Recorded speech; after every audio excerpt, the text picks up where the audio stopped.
mean, unhinged, unpleasant, hard to talk to, socially inept, and somehow still likable. This is an archetype of female character that Game Freak has been good at forever, for reasons I cannot explain. Nonetheless, we now have a storied history of insane women in Pokémon. What does this mean for the franchise? Where has it taken us? The 5 characters I will be discussing embody this archetype in many ways. Together, they have paved a path for Game Freak to actually write characters, and I'll explain why. Of course, first we have to start at the beginning.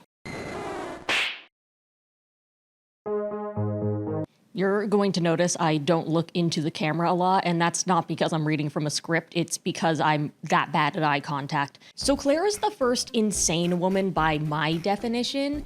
She's not plot relevant, really. Like, she's a gym leader, sure, but to say she's a big part of the plot is quite incorrect. That being said, I do think that she sets up the blueprint for insane women in Pokemon. A lot of people think that Sabrina's the first insane woman just because that's the vibe she gives off, but if you look at her dialogue, she's actually not that bad of a person. I wouldn't say she's a bad person at all. She's like she's a little antisocial, a little awkward, but definitely not insane. Claire, on the other hand, does fit the criteria of being mean, unstable, and morally questionable.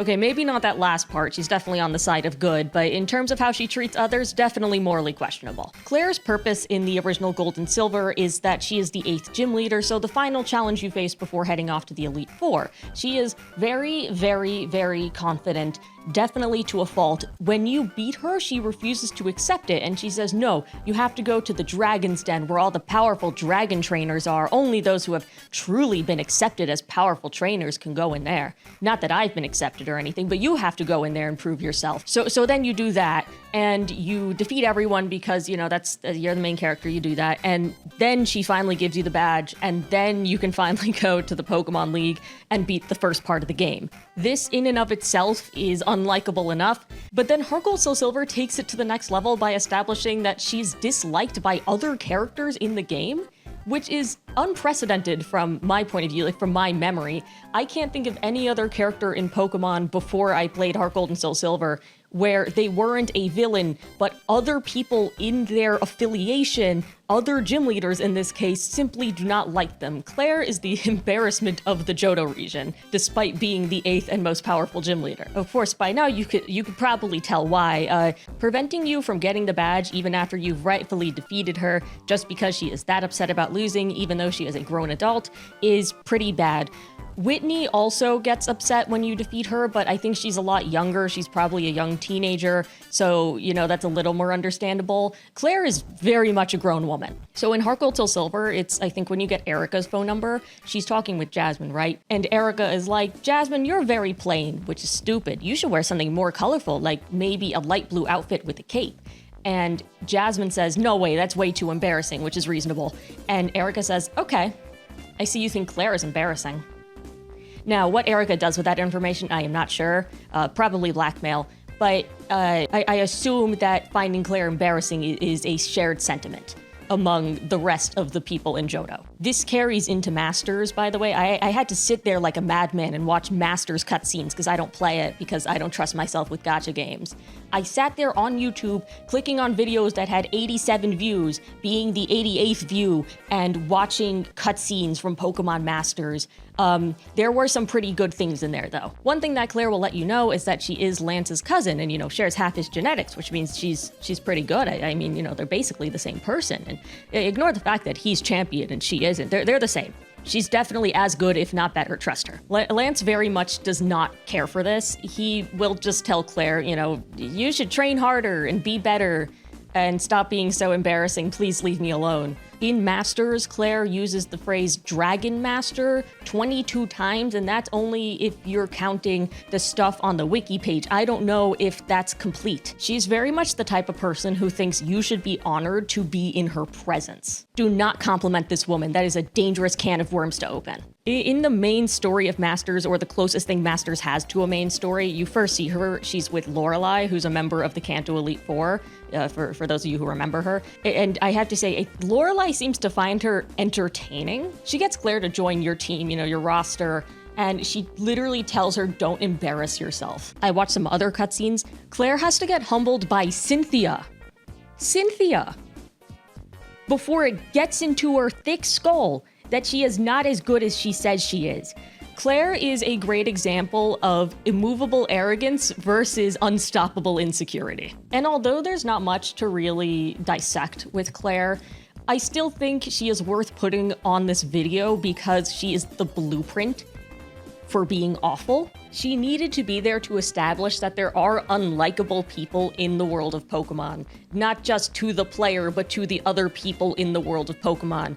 Everything is so sunshines and rainbows, and you still have people that make other people hate them. Like, really think about that. Imagine being hateable to Pokemon characters, and you're not a criminal.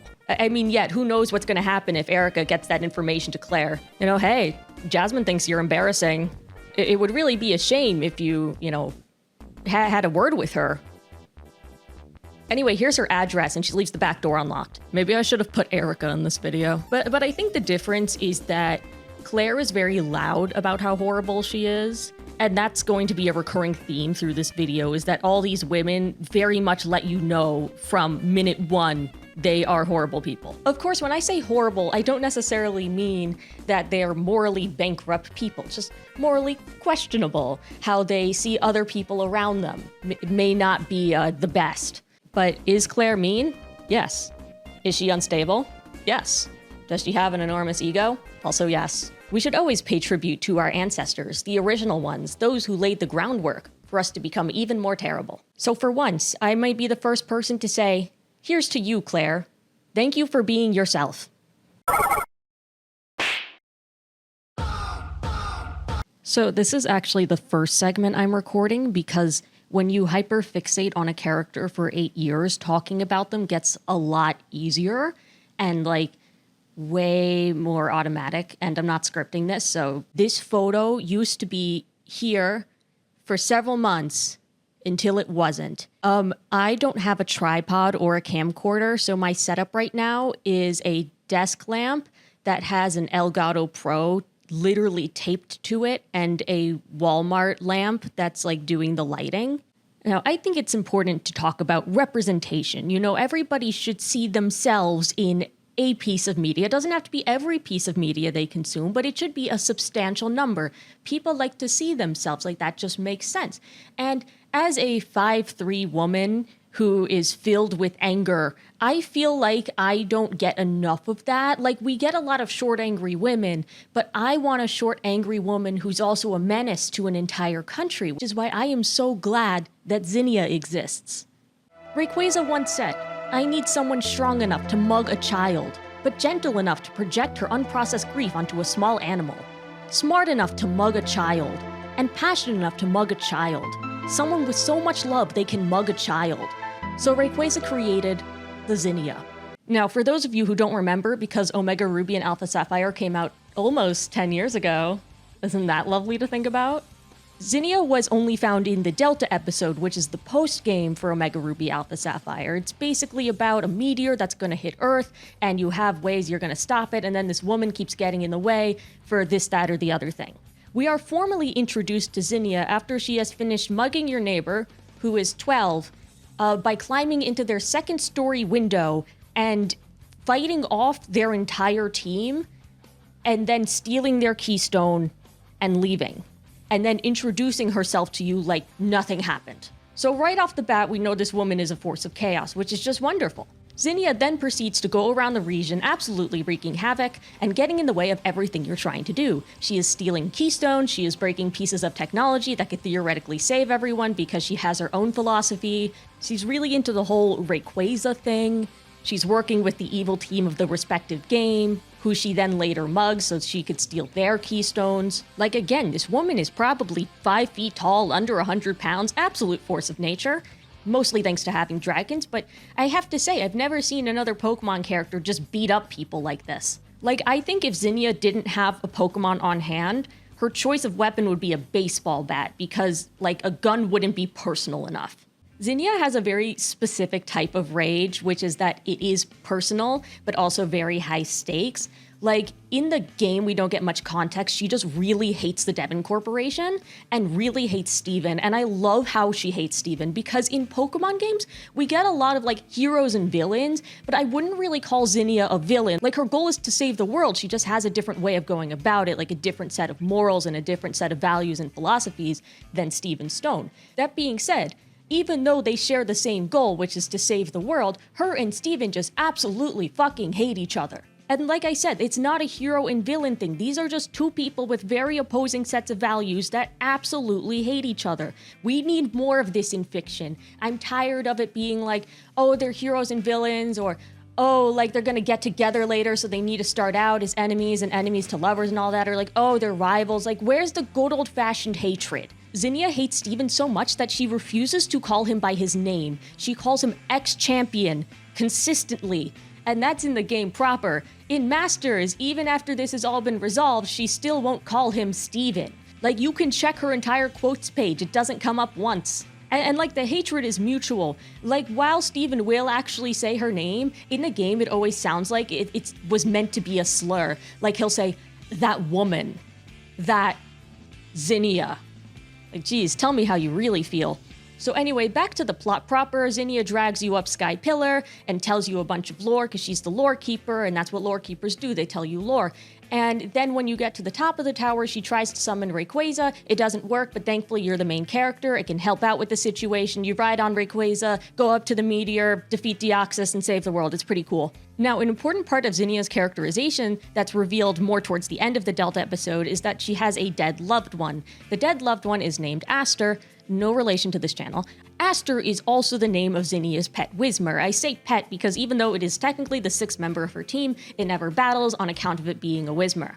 Whoever this Aster was to Zinnia, her loss clearly very, very, very much hurts her, to the point where she is projecting her grief onto a small animal, which may be stage 13 or 14 of grief. I'm not sure, I don't have a background in psychology, but this sounds pretty bad. Now, I usually wouldn't want to go into the manga because the manga's plots are not usually congruent to the games, but in this case, I think it adds important context. See, Aster was the previous lore keeper, and she actually had special powers that let her bond with Rayquaza. Like, Rayquaza let her ride on its back. She was the one. She was the chosen one. Like, she was going to save the world. And then the Devon Corporation, which Steven's father runs, tried to capture Rayquaza for Devon Corporation's own purposes, whatever those may have been. And Aster, with Rayquaza being her culture's deity, tried to stop this. In the process, Devon Corporation kind of blew her up, like fiery murder. And Zinnia found like the tattered remains of her cloak, which she's now wearing. That's why if you look at her artwork, like the bottom of the cloak is singed, which I think that is a cool use of that detail by the manga, which just kind of has to pick up whatever the game presents it with. So with this context, it's very obvious why Zinnia is really, really, really, really angry when Devon Corporation tries to take the place of her people and save the world with Rayquaza. I would also be very mad if my loved one was blown up by the carelessness of a massive corporation. Shigeru Omori, the director of ORAS, was interviewed and asked about who Aster was, and he just said, well, she was the previous lore keeper who had special powers, and that was it. And that's what the manga uses, so again, this is like a congruent thing, so I think that I can assume that's also what happened in the game timeline. And I think this does a lot better at explaining why Zinnia hates Steven, to the point where when she gives some sort of like esoteric piece of information, like something very cryptic, and Steven asks, hey, what do you mean by that? She just goes, I wasn't talking to you. I think that this backstory actually gives Zinnia's whole story an interesting angle. Like, it's there in the game, even without the whole Aster thing, which is that she has this mission to save the world, and, you know, she has all this training and all this knowledge, and she still isn't the one to do it, just because, really, of bad luck. Like, Rayquaza was out of energy by the time she summoned it. And this is in spite of the fact that she went, like, full ends justify the means on the entire region of Hoenn in order to summon Rayquaza. Like, it was very sacrificial. Like, I'm willing to endanger a lot of people if it means saving literally everyone else. Whether you think that's proper morals or not, you know, that's her trolley problem to figure out, and that was her answer. But the whole thing plays into this whole, like, fate and inevitability thing where, yeah, like, you do all this training, you put in all this work, you go basically scorched earth, but it's still not you in the end. Like, it was some random kid who actually succeeded and took your mission, which is very hard for Zinnia to accept because she also really, really wanted to not be here anymore. Like, she was not interested in this mortal plane. She was very much going to get herself killed going up and stopping that meteor because that's just how it worked. Like, it's a very sacrificial mission. You, the player, get a special suit so this doesn't happen, but of course, in the tradition of Zinnia's culture, this was not going to be the case. Zinnia is pretty blatant about her intentions. She says Aster is no longer here, and then says, I'll be with her soon, won't I? Like whoever this Aster person was, she was clearly Zinnia's entire reason to keep going. While we've never gotten a full answer on these two people's direct relation, the game does give us a pretty strong hint, which is that the line before the one I just mentioned, she says, I loved her with everything I had, and I still lost her. Now, besides ripping your heart out, that also has a lot of implications regarding how Zinnia felt towards this person, like that on its own, but I wanted to point out specifically the Japanese version of that. First, Zinnia uses the word daisuke, which is like a pretty generic term for love, from my understanding. You know, I'll probably get this wrong and get a bunch of angry comments, but that's like, you can say that about anything. Like, you can say that about a person, you can say that about baseball, you can say that about hamburgers, like, it's all the same, right? But then she builds up, and she uses aishite. Aishite is like not a thing you say to anyone. That's big. The chances that this relationship was romantic is pretty high, and that's probably why Omori did not elaborate on it any further, which I find really funny. Like, he just put that into the game, and then they were like, yeah, so who was this person? And he was like, yeah, the last lord. No, like her relationship to Zin. Moving on. By the way, this has implications for a lot of other things, like a lot of other media at the time. You know, I used to be part of like the Ruby fandom, and people have argued for like 10 years about like, oh, is Bumblebee progressive? Is it like properly done? Was there enough buildup? Was it too soon? Was it not soon enough? Well, you guys all lost because Pokemon Omega Ruby and Alpha Sapphire got there first. This also precedes Korasami by like a couple months. Pokemon's first gay character happened before Fire Emblem's first gay character. Pokemon's first gay character happened before gay marriage was federally legalized in the United States. I cannot explain enough how insane this was for me to figure this out. Even though we in English don't have a version of aishite to like really drive home what their relationship was and how strong it was, I loved her with everything I had is like not really a thing you say about a friend or even like a sibling, but I don't know. Some people have thought like, oh, maybe Aster was her mother or something. Well, I wouldn't call my own mother by her first name. I feel like that would be kind of weird. Some people have thought that she's like a mentor. Some people have even thought that she was Zinnia's child, which is kind of bizarre because Zinnia's not that old. She's probably in her mid-20s. The game tries to say like, oh, she's a teenager, but I don't know. There's a certain air to her rage that tells me like, nah, this woman's probably 25. Which makes it funnier if you ask me. Like, a teenager causing this much trouble, I can actually see. A full-grown woman with a fully developed prefrontal cortex causing this much trouble, that's just funny. And I think that's why I like Zinnia so much, is because she's just so funny. Like, she's so out of place in the world of Pokemon. She's the only person in Pokemon I could think of, like outside the manga, where people have serious injuries all the time, that has actually like physically assaulted somebody. It's pretty clear that when she mugs your neighbor is injured, like they say they've been injured. She physically hurt them, not just knocked out their Pokemon, attacked them as a human being. And I kind of wonder what that's like in the world of Pokemon, where, you know, all the villains are like these big organizations, and they just have Pokemon battles. They don't really like attack people. If they do attack people, it's like a really big plan, right? Like, you know, Team Plasma got that legendary Pokemon, and they just like blew over all of Opelousas City with extreme cold, which probably, you know, I don't think everyone survived that. But with Zinnia, like, the idea of a Pokemon character just beating up a random person is so unheard of. If I was a police officer in the Pokemon world, I legitimately would not know how to handle that.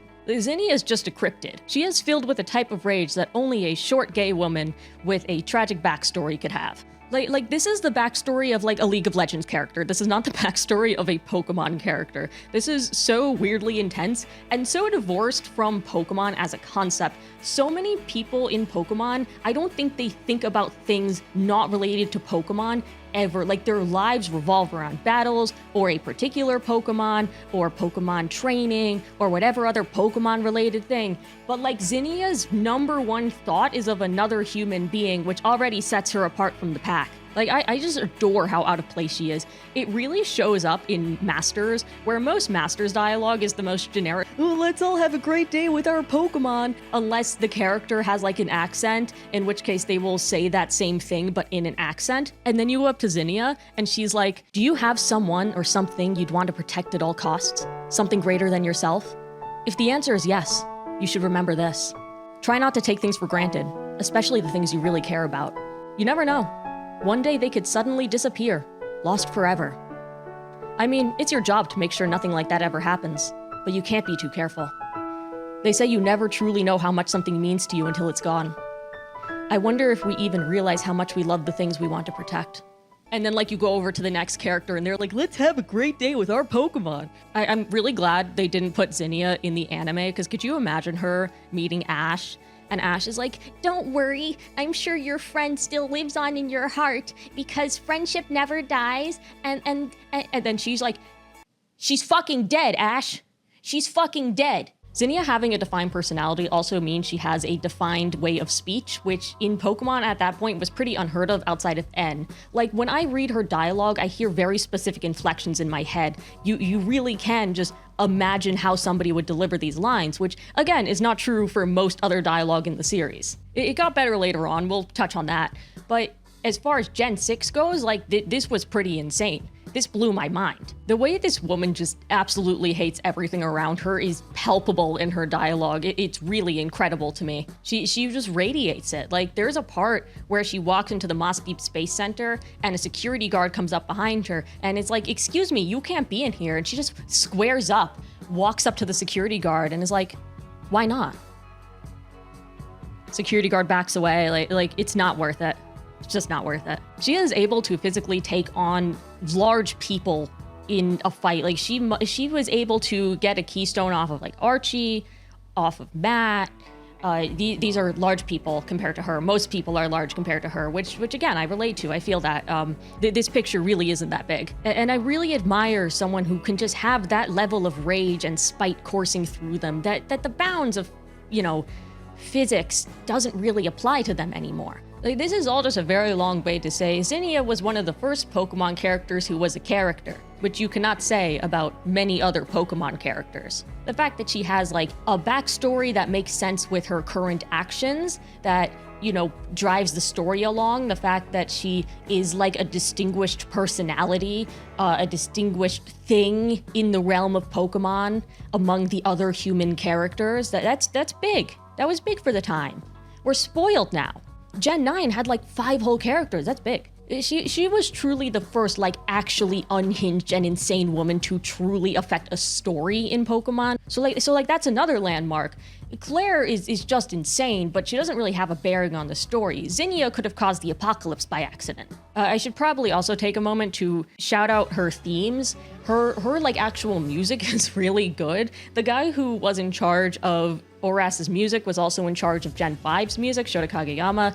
Zinnia's theme is one of 2 battle themes he ever did, and it was one of the last songs he composed for Pokemon. Like, he really went out on a bang. I think the reason why her themes are so good is because she actually has something to work with. Like, the story of the battle is not just you are in a battle and trying to win. The story of the battle is this woman has lost everything she's worked for, has no direction or purpose left in life, and is kind of going a little bit insane. I mean, just like, look at this. No sane person throws a ball like that. Zinnia really was like an important character in Pokemon because she was the first time they could really show that they could handle a story that has implications, like an actual theme to it. Black and White had a pretty good story. I would not say that its theming was very strong. The Delta episode's theming of like fate and inevitability and the idea that you don't always get what you want and that sometimes it's just not you. I think that's a really interesting thing to work on, and they did later expand on that same theme in Gen 9, which we'll get to later. Like, Zinnia was the foundation for all other unhinged shit in Pokemon from there on out. The Delta episode's influence can really be felt on the rest of the series, like the games that actually have story, so we're not talking about Sword and Shield, in the sense that they actually have a story they want to tell now. Like, it's not just we need to have a plot so you can do something and go around the region and say you saved the world and then beat the champion. Like, there's more to it than that. Like, it's not just the save the world implications, there's like personal implications to it as well. Like characterization. It wanted you to actively care about another human being in Pokemon. It would take the franchise several more years before they realized that human beings that play Pokemon relate to other human beings in the Pokemon franchise rather than the Pokemon themselves, which are polygons with no personality. But you know, like the foundation. The foundation was there. It's Zinnia. So no matter how annoying she was to you in the Delta episode back in 2014, you gotta give her credit for that. Oras ran so that Sun and Moon could walk, so that Sword and Shield could crawl awkwardly, so that Scarlet and Violet's main game could also crawl awkwardly, so that Scarlet and Violet's DLC could run. I think that's all I have to say about Zinnia. Like this actually went on shorter than I expected because I feel like I could talk about Zinnia for 5 hours, but it's actually only been about 30 minutes of filming time, and it's probably going to get cut down to like 15. But you know, brevity is the soul of wit or something, so you know, let's move on. The camera angle is slightly different than it was in the other segments because, to the surprise of absolutely no one, the camera that was precariously taped onto a desk lamp fell. I think this is one of the nicest shirts I own. I've had it for several years, and I think I only break it out for like fancy dinners and this video on the momentous occasion that I am talking about a Pokemon character. I was actually hesitant to include Lusamine in this video because I think she's an odd one out. Unlike the other women I talk about in this video, Lusamine is never meant to be endearing originally. She has certainly gathered a fanbase of a very specific type since her reveal, but that wasn't really the intention, I don't think. What sets her apart from everyone else on this list is that Lusamine is meant to be actually evil, like actually horrible, not on a level of, oh, I'm kind of an asshole to other people. Like, I am genuinely a monster. And don't get me wrong, they do try to make her sympathetic and more likable later, but I do not think that was the original purpose of her character, seeing as she is the main villain of a game. She is the first main female antagonist in a mainline Pokemon game. There have been female admins in the past, like Team Rocket admins or whatever, but never the leader of the team, you know? Lusamine also stands out from other team leaders in the way that her goal is way more ludicrous. It's way more selfish. The stakes are smaller, yet way worse somehow. You know, Team Rocket was the Mafia, basically, right? And then Team Aqua and Team Magma wanted to completely change the landscape. That's pretty bad. Team Galactic wanted to, like, reform the universe. I would say that's worse for sure. Team Plasma wanted to, in actuality, take over Unova. Team Flare wanted to do something. I don't know. I don't remember X and Y. Lusamine wants jellyfish. She wants to destroy Ultra Beasts, but she is also obsessed with a jellyfish. Lusamine is introduced as this very overly benevolent person who has this big artificial island filled with Pokemon that she takes care of or something. And she comes off as creepy from the very start, I won't lie. If you meet a woman and she starts going on about how she's like a mother to all these poor creatures, run. You are not dealing with an average person. You are dealing with a dog person. You're dealing with one of those people who thinks they can own 8 huskies indoors for some reason in Florida. You're dealing with someone who finds French bulldogs to be a good idea. One of the first things she tells you is that children would be so much happier if they just listened to the adults around them, which, another red flag, I have to say. You don't just say that to somebody. You don't just say that to a random kid you've met, I wouldn't think. It's no wonder that both of her children stole Pokemon and ran away from her. Gladeon, her oldest, stole Type Null, which was designed to kill Ultra Beasts. And then Lily stole Cosmog, which can create portals to Ultra Space or something. I don't know, I don't remember the plot of Sun and Moon very well. Did you pay attention? I didn't. Not for the first 80% anyway. Towards the end it gets pretty cool. Maybe we should just skip there. So you meet Lily at the beginning of the game, you become friends with her, you meet Gladeon, the older brother, and you know, adventures happen. And eventually, you get to face Lusamine in Ultra Space. Ultra Space is where Ultra Beasts live. It's an alternate dimension. And Lusamine wants to go there for a couple reasons. Number one is jellyfish, apparently. She really wants to fuse with a jellyfish, with Nihilego is the name of the Pokemon. And she does, and she's your final boss battle, and it's actually pretty cool. You know what? This battle is lit. I don't know if kids still say that, but I do. So the battle is cool. The music is really good. It's one of the few times in Pokemon up to that point where the music actually reflects something that is happening in the story to a character specifically, as opposed to just being, yeah, you're gonna win this battle. It's a distinct battle theme in Pokemon. You don't get many of those. Anyway, you beat her and all the neurotoxins get to her brain. She faints, and Lily has to take her to Kanto to get proper medical treatment in hopes of reviving her and bringing her back to normal. Apparently, before she became obsessed with Ultra Space and Ultra Beast, she was a pretty good mother. I can believe that, you know, sometimes bad things happen and people radically shift and start horribly neglecting and or abusing their children. I don't know if I could talk about that and get demonetized. Wouldn't it be wild if I got demonetized talking about a real thing that happens in Pokemon? Luzamine's tragic backstory is that her husband got sucked into Ultra Space and through an Ultra wormhole or whatever, and that kind of broke her as a person. So that makes enough sense. Turning into a type of person who only wants positive attention and then disowns her children, literally says to them, I don't have children. Quote, certainly not any wretched children who would run off and reject my love. I don't know how that happens. She's very obsessed with things being beautiful. She forced Lily to dress the way she dresses. If you want to go by the manga, this caused her to have like actual PTSD. If you're wondering, yes, the manga is consistently like this. It likes to do stuff like that. Luzamine also, for some reason, likes to cryogenically freeze Pokemon and preserve them for eternity.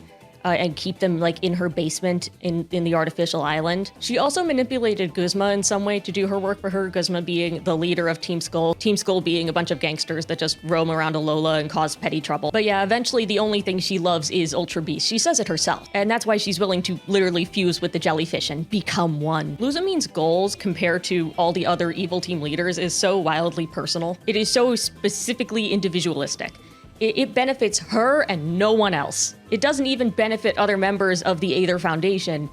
It's literally just her. It makes her stand out because of how unbelievably selfish she is. You could even start talking about how she's more realistic that way. You know, her goals are self-serving as opposed to being some huge unrealistic thing. Like, yes, the jellyfish thing is unrealistic, but the idea that the goal only benefits her is kind of realistic. Think about how much money and time and effort she is spending to achieve this goal. And to an extent, I get it. She lost her husband. That really hurts.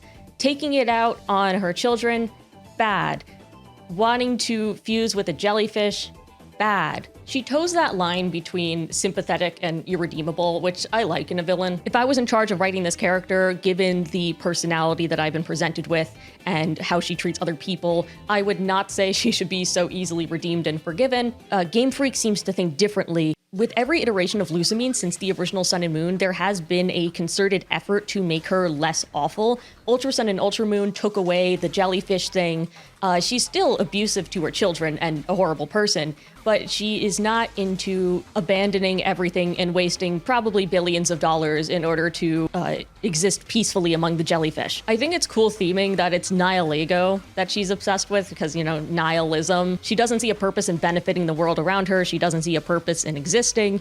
She just wants to do what she wants, and that's going to be going Ultra Space. In Ultra Sun and Ultra Moon, nothing happens to her. When Necrozma comes into play, she actually says, oh my gosh, Lily, you're so sweet for even worrying about Necrozma. Now I can see why you took Cosmog. I understand you more. I'm sorry for being so horrible to you. No, stay awful. You were funnier that way. You were more interesting that way. Why does everybody have to be redeemed now? Like, that's a story for another time, but I really don't like that. At least it should be a much slower redemption rather than her suddenly snapping to her senses. Somebody who has been driven this insane by grief is not going to come around that easy. She's like, I'm in no position to face my children now. I've lost the right to be their mother. How is this happening? A week ago, you were like, they don't deserve to be my children. They're ugly. Maybe they were scared of the implications of Sun and Moon's Luzamine. The idea that someone can be that evil and probably not recover from it, assuming that she's still in a coma from the neurotoxins. It is a much more comfortable thought to believe that someone can suddenly snap to their senses and be nice again. And this is a children's game, so, you know, that checks out. I mean, in the anime, she's not really evil at all. She's just a goofball. She's neglectful at most. And they do put in the Sun and Moon Nihilego plot in there, but it doesn't really feel the same. Luzamine is a great source of comedy in the anime. Watch the Sun and Moon anime. You won't regret it. In Masters, I don't think she's evil at all. Like, I think they've completely scrubbed her clean at this point. It's such a shame. Yes, her main appeal to her fans is her appearance, but also a lot of people like women who are crazy. Again, Luzamine is not a calculated person trying to meticulously plan out this big devious plot. She's just insane. She is just unhinged. She is just jellyfish. I wish I could grab Game Freak by the shoulders and say, it's okay for people to be awful. You have given me a villain I actively want to defeat and get rid of forever so I can save her daughter from being abused. Why did you take that away from me? Why are you giving her the opportunity to be with that daughter again? You'd think she kind of lost the chance. I know that Lily's a very sweet and forgiving person, and she has memories of her mother when she was nice, but there's something to be said about not letting everybody get the forgiveness they ask for, especially if they don't ask for it. Still, I'd say Luzamine is a very important character for Game Freak in that she is the first time they really did let themselves completely let loose and make someone horrible. Not a goofy villain, but horrible on a personal level to other people. Claire is arrogant. Zinnia is being driven insane by grief, that's for certain. Zinnia still is heroic in nature. Her goal is still noble. Luzamine has no nobility in her at all. There is not a single good bone in her body anymore. If you look at the older villains, you could at least say they were working for an organization, right? Yes, their plans were very stupid and very horrible, but they were working for an organization for a greater goal of helping other horrible people. I guess Cyrus just wanted to remake the universe in his image, but people believed in his idea, right? Ignore what I said yesterday. Cyrus's goal is also completely self-serving, and he explicitly says he lies to all of Team Galactic just to get them on board and then, use their work to get what he wants, and he's just going to throw them away afterwards when he reforms the world in his image. But I'd still say Luzamine stands out in that her goal doesn't actually change anything about anyone else. It's just for her. Nobody was there believing in Luzamine's vision, I don't think. Her staff is pretty okay. I don't think the Aether employees were sitting around like, man, I really hope the president is able to fuse with that jellyfish. There were definitely people working on this project to kill Ultra Beast, that's for certain. They had something called the Beast Killer Project. It wasn't a one-person effort to create Type Null. But that wasn't really Luzamine's goal in the end. She had kind of an anti-goal. She wanted to forget about everything and just be a mindless being, I guess. It makes me wish that Sun and Moon actually leaned harder into the theme of nihilism versus existentialism. Get a little bit of Final Fantasy VI in there. But that's a lot to ask of Pokemon, especially in 2016, so I won't get on their case for that. I just wish so badly that they let her be horrible forever. Thankfully, the next two entries into the anthology of this archetype do fulfill that wish of mine, so let's move on.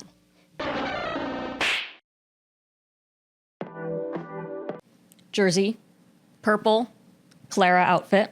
I thought I was going to have a lot more to say about Clara because I was like, yeah, she's a rival in a DLC. Those DLCs can be pretty long, but I forgot that we're talking about Sword and Shield. So the DLC in question is less than 2 hours, and Clara is there for 50 minutes of that. Clara's entire appeal rides on the idea that she is the most toxic person you'll ever meet. Like she's a poison type specialist. They know what they're doing.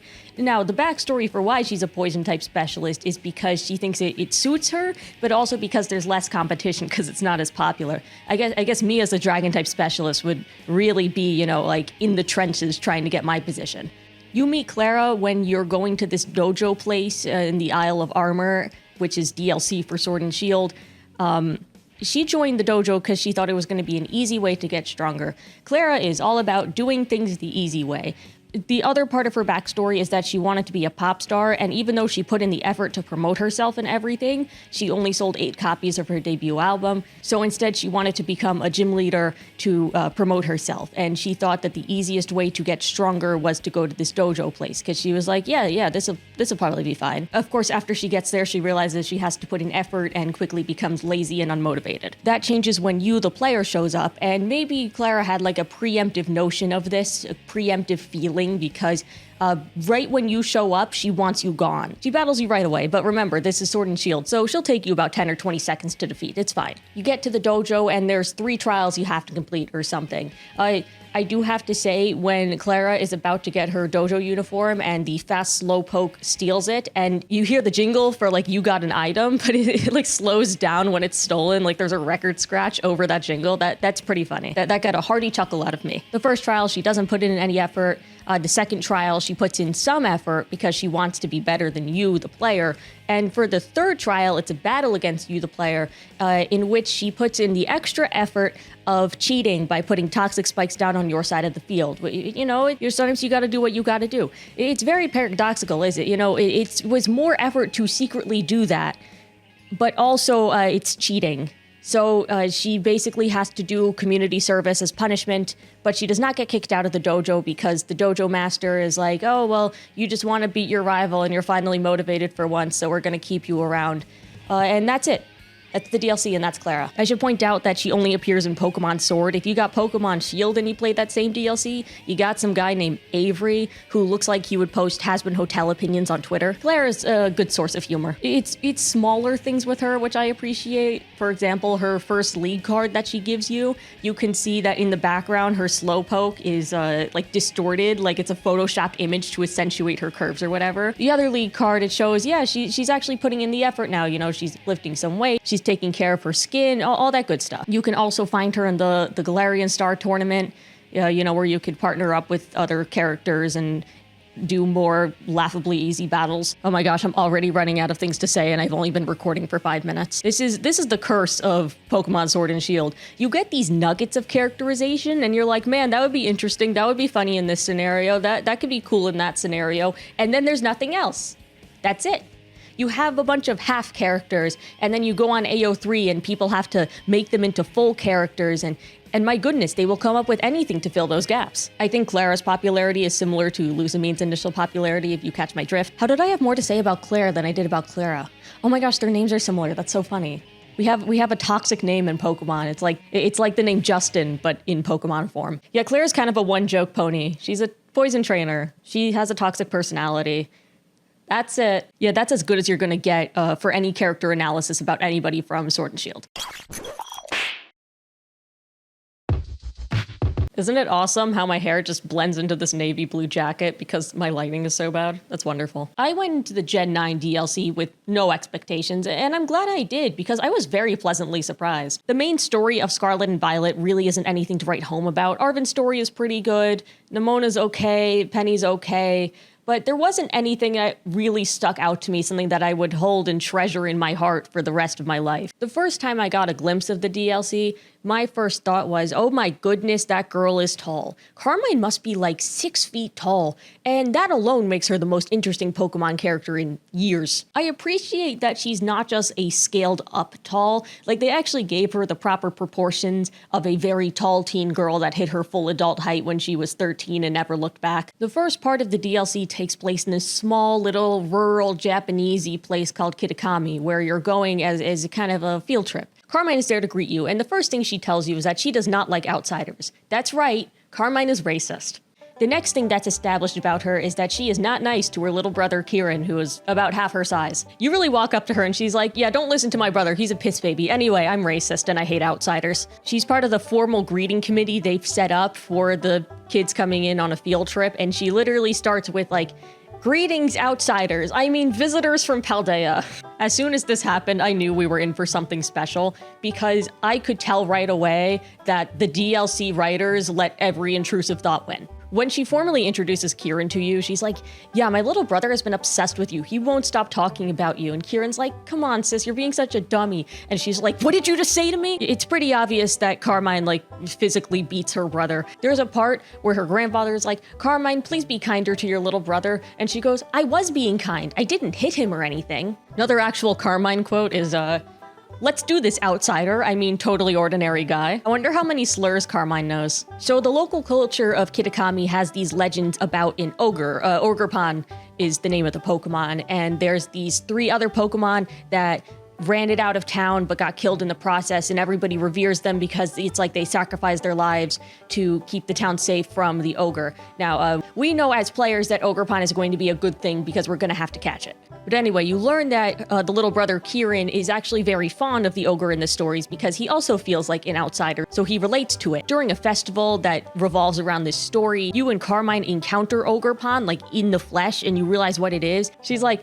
let's not tell Kieran about this. Let's just keep this between you and me. And as you would expect, Kieran finds out the truth, and he is not happy about this gaslighting, and he goes on his villain arc. I know this doesn't sound like much, but I actually do appreciate the little details in the dialogue that establish that it's more than just like a terrible sibling relationship. Carmine does care about her brother. She really does love him and want what's best for him. She's just also kind of a horrible person. Carmine does specifically say, yeah, I realize that I'm the one who caused Kieran to shut down because I kept this thing a secret from him. I am so glad they actually acknowledged that she did something wrong. Because both of the DLCs don't really have a villain. They have antagonists. I would say that Carmine might be the antagonist of the first part of the DLC in that she gets the ball rolling for the second part of the DLC. But she's also just a kid. She's not evil. She doesn't have a terrible heart, I hope. Yes, maybe she is egotistical, arrogant, self-centered, likes to bother people, abrasive, but she's not a bad person. So in the next part of the DLC, you go to her academy, the Blueberry Academy in Unova, where you realize that her brother has had a full-on villain arc, and he is now an incredibly cold and uncaring champion of their little league club at their school. Literally, they established this by him going up to some guy who's like twice his size and being like, you should have trained harder. And the kid goes, I'm sorry, there's some stuff going on at home. And he's like, I don't care. You've been kicked out of the club. You go up to Carmine and she's like, yeah, Kieran's not doing so hot anymore. Basically, the reason Kieran is so upset is because he's realized he is not the main character of a Pokemon game. Like I said in the Zinnia segment, this was something they kind of played with in Oras, but they fully explored in Scarlet and Violet. Like, we saw Zinnia go through every stage of grief and every existential crisis at once when she realized that she wasn't going to be the one to summon Rayquaza and save the day. Similarly, Ogerpon chooses you over Kieran, even though Kieran has been obsessed with Ogerpon for way longer, and this does not make him feel very good. Kieran thinks that becoming champion of their little club will make him more of the main character because he can't be beaten now. Naturally, as the actual main character, it is your job to put him in his place. At least everyone's realizing why Kieran is so upset. I mean, sort of. Carmine brushes this off like, he's probably just going through a rebellious phase. I mean, right? Like, he's a teenager. These things happen. At the end of the second part of the DLC, you have to capture a legendary Pokemon, and Kieran actually, like, cuts in front of you, throws a Master Ball at it, and catches it himself, and then realizes that was a bad idea. You have to battle the legendary Pokemon, and then you keep it for yourself. Kieran comes to terms with the fact that he is not the main character, and, that's the end of that. Now, here's the real question. Does Carmine grow as a person? Kinda. She does understand that she has hurt her little brother. Like, that's a big part of it. I would not say she improves in personality, which is the best part. Like, even after the epilogue, even after everything is solved, she is still not good. Oh, I forgot to mention, at her school, there's this guy named Drayton, and she hates him for no apparent reason. I mean, he's a slacker, and that's one of the reasons, but, like, she hates him to the point where she can't even describe why she hates him. She's just like, I know he's up to something. I feel like Carmine would spread false allegations about this man if she had the chance. She's gonna go around like, I heard Drayden groomed a minor. He did? No, but are we gonna stand around until he does? And I love it. There's that good old-fashioned hatred. Two people on the same sides of a conflict that just don't like each other. Total clash of personalities. I love it. It seems like everybody does not like Carmine, though. Everyone you meet that comes in regular contact with her does not seem particularly fond, except for the class president, presumably because they are both sticklers for the rules. Remember that joke I made earlier, where I was like, yeah, Carmine may be all those things, but she's not a bad person? Kieran basically does that same joke in the epilogue. He says something like, yeah, my sis might be abrasive and push people's buttons and have no social skills, but she's not weird. Carmine is another person who is very dangerous to compliment in any fashion. Be very careful with that. She has a conversation with Penny in the League Club, which is responsible for some of the funniest dialogue in the whole series, where she's like, yeah, can you take my picture because you're good with technology? And Penny goes, and this is probably my favorite piece of dialogue in the entire franchise, I mean, at least on the outside, you're very pretty. Carmine says, wait, repeat that last part. Penny goes, I said you're very pretty. She's like, say it one more time. Penny just goes, why are you like this? I am so excited at the prospect of Carmine being put in Masters. I think she would really shake up the game. Much like Zinnia, I think she would say things that no other character is prepared to hear. But here's the difference, right? Zinnia has that tragic backstory about her girlfriend exploding. Carmine doesn't have anything. She had a completely normal upbringing as far as we know. She is simply like this, doomed to be funny. Something I appreciate about the main cast of Scarlet and Violet a lot when you take the DLC into account is they all seem to tolerate each other more than actually like each other. It kind of reminds me of like the Black Eagles in Fire Emblem Three Houses. I don't think any of these people actually like each other, do they? I like in the epilogue when they meet Carmine and afterwards one of them says something like, oh boy, another one with a big personality. I do like that afterwards, though, if you go into the club room, Carmine says, yeah, can you please just be a friend to my brother? Just support him, you know, try to make things better for him. He needs a friend. I like that. Like I said, she cares about her brother. She knows what he needs. Sort of. She's like 50% of the way there, and that's more than a lot of people can say. Carmine is the perfect balance between somebody very hateable and very likable at the same time. I don't know how to explain it, but I liked her better as the worst person I ever met. I think it's because the game does acknowledge that she is not a good person. The game acknowledges that she's causing problems. The game acknowledges that people generally don't get along with people like her. What really bothers me is when a character does have traits like this, but the narrative absolves them of it, like just kind of brushes it aside. Oh, they had a tragic backstory. Oh, they went through this and that. Oh, they don't really mean it. Even if they're causing problems, the narrative doesn't acknowledge it. But with Carmine, it does acknowledge it, so it feels a lot more tolerable, and the humor lands a lot better because it's still Pokemon, and the absurdity of her existence is enough to make me laugh. She is the culmination of every character we have talked about up till now. She has the inherent in-universe unlikability of Claire. I'd say she has the complexity of Zinnia. She has the plot relevance of Lucamine, within her own little story anyway. And also, you know, the familial abuse. She has the humor of Clara. It all mixes together to create this very balanced and shockingly well-written character. Apparently, one of the people who helped write the DLC does have a background in psychology, and it really shows. There was never a point in the DLC where I was asking, why is this person acting like this? It really did all make sense. I have to give them a lot of credit for that. I've seen more complex things with far bigger budgets do far worse. I would not say Carmine is a particularly complicated character, but she's very interesting. She feels very real. She isn't too far one way or another. She's not horrible and evil, but she's also not like a goody two-shoes. Something about her feels very genuine. And I really appreciate all the work that has been done for Pokemon to get to this point.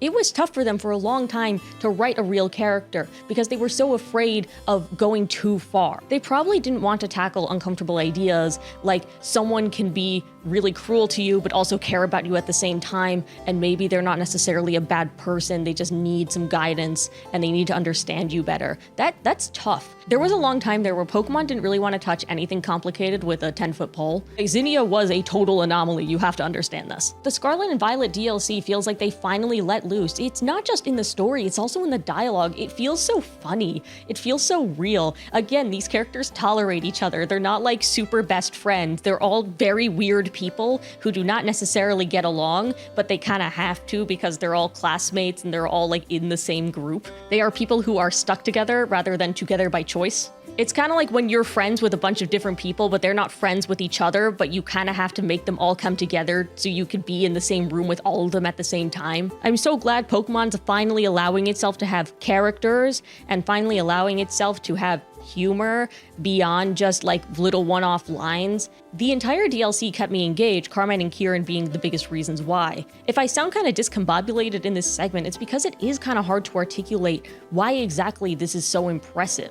It's kind of that intersection of absurdity and humanity that I really like to see. It's absurd that this is happening in a Pokemon game, in this fantastical world where everybody's so cheery and everybody's friends, but at the same time, it's very human. Like I said, none of these characters go super far one way or the other, and especially Carmine. Carmine is simply a very flawed person.